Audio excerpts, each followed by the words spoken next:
If you want to manifest a shift fast, there are a few words and phrases that I recommend you train yourself to first stop saying and second stop thinking altogether. And as I move through this video, I'll give you a few pointers to begin training yourself to do both. Our thoughts, words, and their meaning are quite powerful. Even if we don't think much about these things on a conscious level, the meaning we hold regarding anything is very distinct on a subconscious level. Certain phrases become common to hear, and therefore incorporate into our vocabulary. But once you recognize that these things could have detrimental effects, it's a great idea to begin stopping them as they happen and replace them with something new. Here's the first phrase that I hear often from clients that I recommend eliminating if you find yourself saying or thinking it. I struggle with. The definition of the word struggle is as follows: a forceful or violent effort to get free of restraint or constriction. I do understand why people come to me with this phrase as a way to convey the experience they desire to change, but it's always my first response to challenge them to change the wording. The definition alone is reason enough. But when we repeat this type of phrase over and over, the subconscious mind looks for more things to struggle about. Even if the definition given isn't the exact meaning a person holds regarding this phrase, the subconscious mind knows that it indicates something negative and constraining. The subconscious mind regards our repeated thoughts and words as real, and will go to work to align our experience with those things, making our thoughts and words our reality.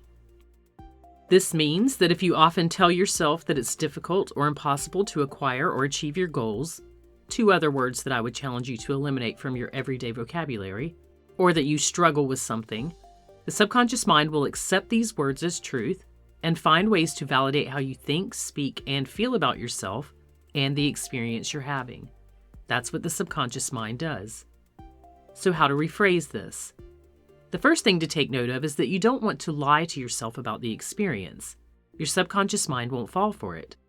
What you do want to do is change the meaning in your wording so you can begin to experience something new. It's a gentle persuasion that starts with an intentional conscious shift until you start to automatically think and speak in new ways. For instance, if you know you have the habit of saying this particular phrase, I struggle with, which that's generally what it is, a habit, you might say something like this instead when you catch yourself saying it. I once had the experience of, but I've begun to change that. Or, in the past I experienced, but now I am changing that into something new. In this way, you're not telling yourself a lie. You are announcing a change in the way you think and speak about yourself and your life's circumstances as a stepping stone into a whole new experience. Here's the second phrase I highly encourage my clients to change. I suffer from. The definition of the word suffer is as follows: to experience or be subjected to something bad or unpleasant. Much like the previous phrase, this is generally a learned habitual way of thinking and speaking about the self. But that habit comes with very real feeling states, behaviors, and therefore experiences. And you can always begin in this moment to create a new habit. So again, if you find yourself saying these words, catch yourself in the moment and immediately replace it with something similar to the options that I gave in the other example. I have a lot of people who come to me with the desire to create more financial freedom in their life. And what I look for is a pattern in the way they think, speak, and behave that doesn't align with a person who is experiencing this type of freedom. So when it comes to money, abundance, and prosperity, there are two phrases that I often hear that must be eliminated from the vocabulary and thought processes to open a person up to more abundance in their life. Those phrases are as follows: I can't afford, and I am broke. With afford meaning having enough, and broke implying that a person is broken or fractured in some way. If you continuously tell yourself and the world around you that you do not have enough, that you aren't enough, and/or that you are broken in some way, that is what you will continue to experience. The subconscious mind takes the meaning literally and again seeks to validate it as the experience.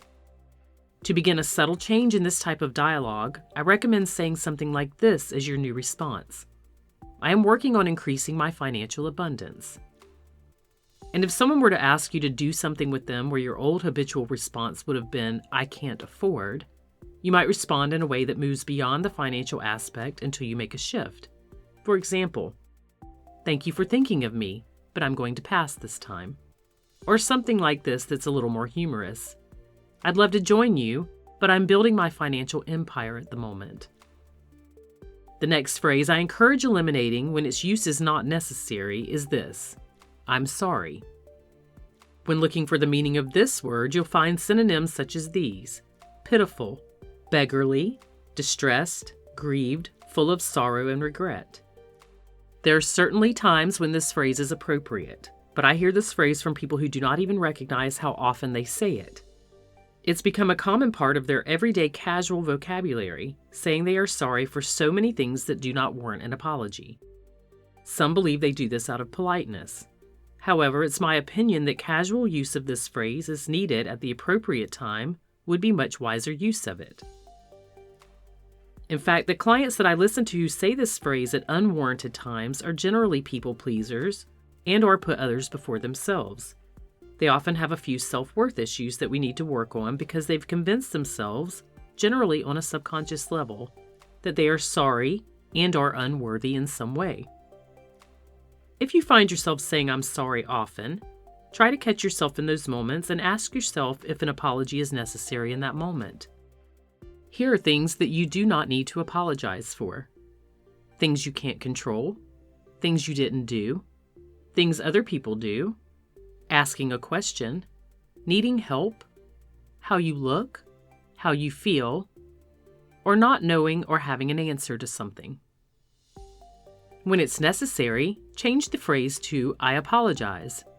You are not pitiful, and we know with the law of attraction what happens when you suggest you might be so. You may also find that substituting "I'm sorry" with a few other phrases will work just as well. For example, the words "unfortunately" and "excuse me" generally fill in quite well for this phrase. The words and phrases I've discussed here tend to trigger subconscious fear programs, and this is why it's a great idea to train yourself to think and speak differently.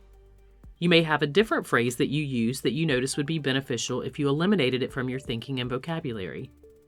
If you find yourself repeating phrases like these, I encourage you to find a way to create a subconscious trigger to change the habit. The key is to plan out in advance, with conscious intent, what you will do when the thought pops up in your mind. For example, this can be as simple as telling yourself, "If this thought comes into my mind, I will picture an image of my child's smiling face." If this pertains to a specific goal, such as money, you might set a conscious intention such as, "If the thought of I can't afford comes into my mind, I will picture money raining down all around me." In doing these things, you're creating new meaning in your mind to replace the old habit.